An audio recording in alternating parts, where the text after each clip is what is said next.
Namaste. 21st June 2021, International Day of Yoga. You know that this year we are celebrating 7th International Day of Yoga. United Nations General Assembly designated this particular day to bring awareness about the concept called yoga or the subject or science called as yoga.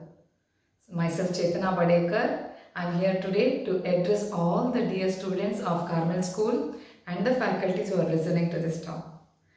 So the theme of this 7th International Day of Yoga is Yoga for Well-beingness. Monsoon is started, pandemic is not yet over, offline schooling is not yet started. Lot of multiple challenges each of us are facing in our own way. So that is why they kept the theme for Yoga for Well-beingness. What is this well-beingness? Are we not well? Well-beingness is such a state of human being when you live completely in harmony with the nature. When your existence is no more a botherance in the nature, it's more accommodative. In that state, when you establish harmony with the nature, with your nature, with your surrounding, then we call it as yoga, the union of your body and mind, the union of your individual consciousness with the universal consciousness. That is called as yoga. When you establish that stage, you will be in your natural state. Natural state is such a state where a person is happy and healthy. Which is the natural state of human being? When we are happy and healthy. Unhealthiness is not a natural state. So due to the present situation, lot of lifestyle changes, speeded up the activities in our life, we are facing many lifestyle disorder. Many of us are facing lifestyle disorder, more than a disease. Because of this lifestyle disorder, we are accommodating so many variety of diseases. So in Ayurveda, they call it as Ahara and Vihara. Your daily food intake and the way you live decides your life. So once you lost it already, how to restore that? So yoga will be a tool to restore your health, well-beingness. When you come to your natural state, you will start growing positively. You will start growing into a better human being, scholarly human being, superior human being, with the maximum of your potentiality. That is possible through yoga. But you all heard of yoga.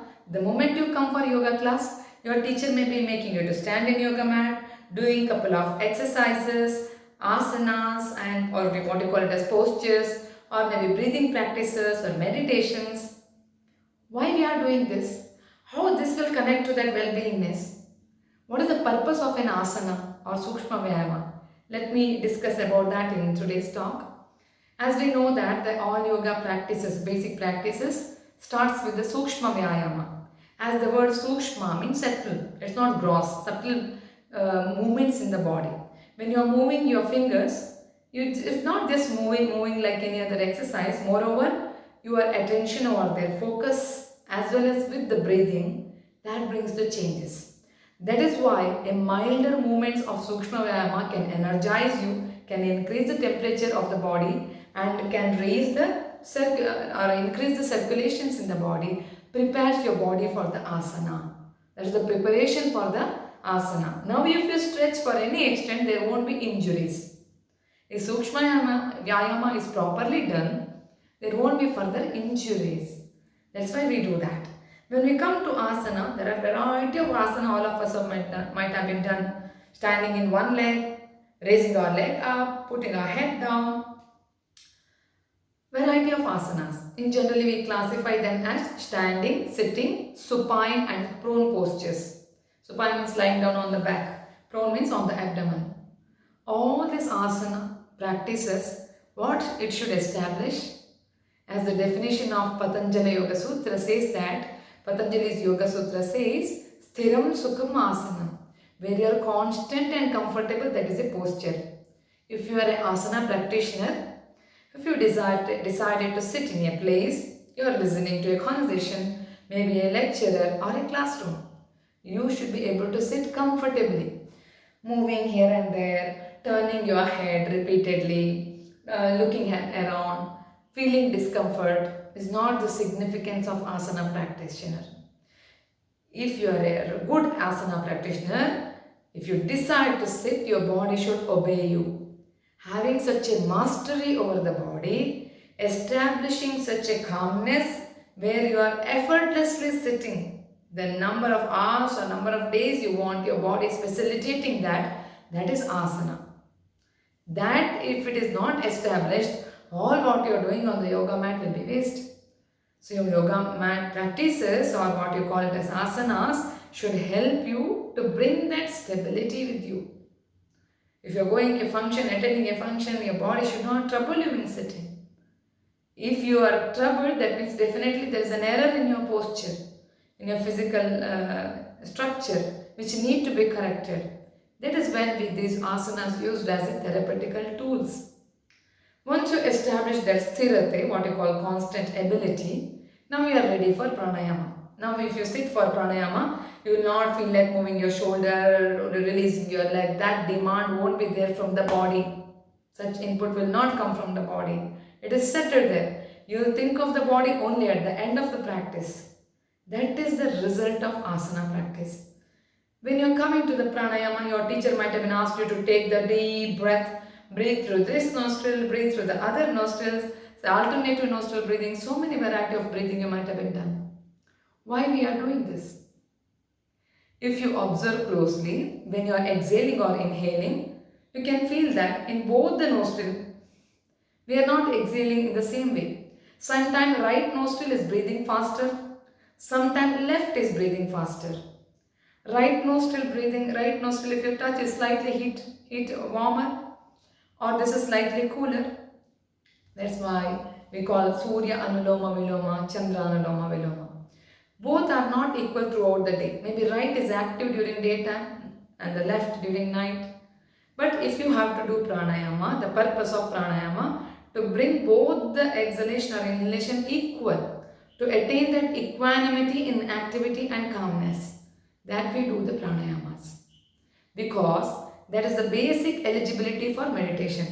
If you want to go for meditation, first both of your nostrils should be breathing equally.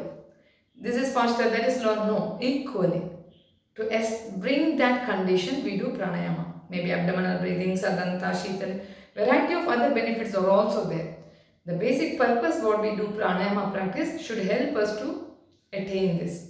Once you are ready, then you can go for meditation. Otherwise, meditation will become a torture, effortful process. Holding our mind without looking around, without opening our eyes, that will become difficult.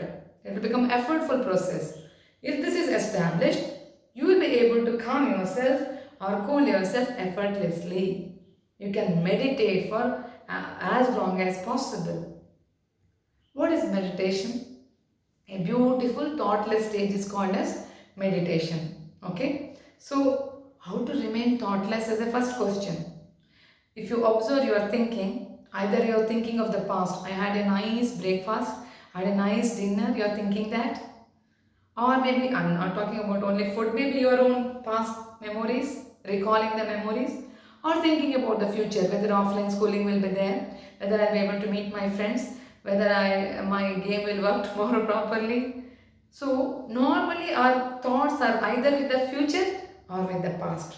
Both will not give you happiness. It can bring you only disorder. Ideally, a person should be happy, means he should be in the present, thinking now. What we do in yoga? We make you to focus on breathing. When you are breathing, you are in absolute presence. Present moment. When you are breathing, will you think the past breathing was like that? Or future breathing will be like this? You think? No. You just focus on that breath. And every breath will bring you to the present. We do not deviate. That's why focusing on the breath is the most easiest way to bring our awareness on the present. When you are in present, you are happy.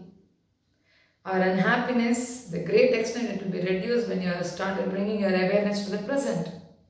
That's how meditation works on you. Then when it comes to the relaxation, we all learn that how to activate our body. Do it with the exercise, with the sports, with the activity, games. So we activate our body. Anybody taught you how to relax your body other than yoga? Yeah, I'm telling there are some other sciences are there, I don't deny that. But yoga will teach you easily how to relax yourself.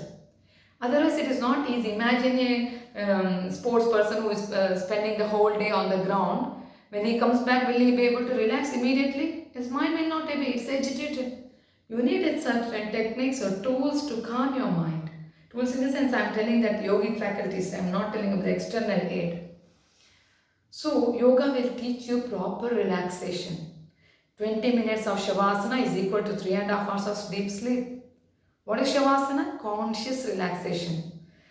Relaxation is important. I always give this example to my students. Like I'll compare this to the vehicle.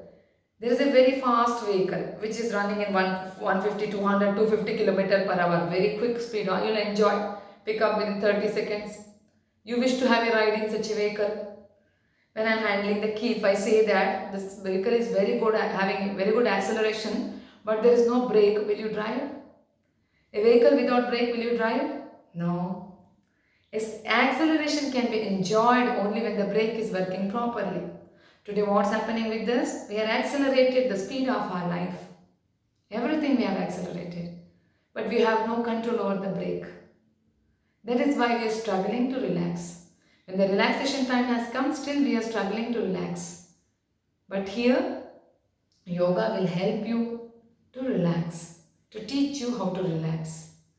So proper exercise, proper breathing, proper emotional stabilities, intellectual sharpening and relaxation is possible through yoga. Being citizens of India, born in the place where yoga is originated, please make this opportunity to adapt this particular science. It's a science, scientifically proven subject. It's meant for everyone. Give this to everyone who is in need of it. It is not the destiny, rather it will make you skillful in such a way that all your goals you can achieve successfully without much pain and efforts. So use this path of yoga and live a beautiful life, healthier life, happy life. Yoga for well-beingness. Yoga Chaitanya College of Yoga and Research, always we have kept that motto as Wellness Center. We will not tell you how ill, how sick you are, rather we will tell you how well, how stable you are, how long you can live. Wellness is a great concept. I pray and sincerely to that Almighty, and I wish that all the students should make this Yoga Day as an opportunity to ignite the awareness on yoga, ignite your awareness on your well-beingness. Let God provide us the strength to face the situation of the pandemic and overcome above that. And let's practice yoga every day, maybe 15 minutes, 30 minutes or 1 hour as per the time available with the complete awareness. With this prayer, I thank you for Principal Sister and all the faculties, Pravitra ma'am, for providing me this opportunity to address few sentences to the students on a prosperous, auspicious yoga day. Thank you.